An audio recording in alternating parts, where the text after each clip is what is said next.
Hello guys, welcome my new video.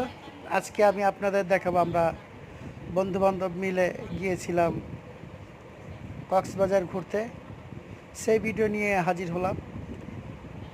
বৃষ্টি স্নাত রাত্রে আমরা ছুটে চলছি ঢাকা থেকে 395 কিলোমিটার, প্রায় প্রায় 395 কিলোমিটার দূরে পৃথিবীর সর্ববৃহৎ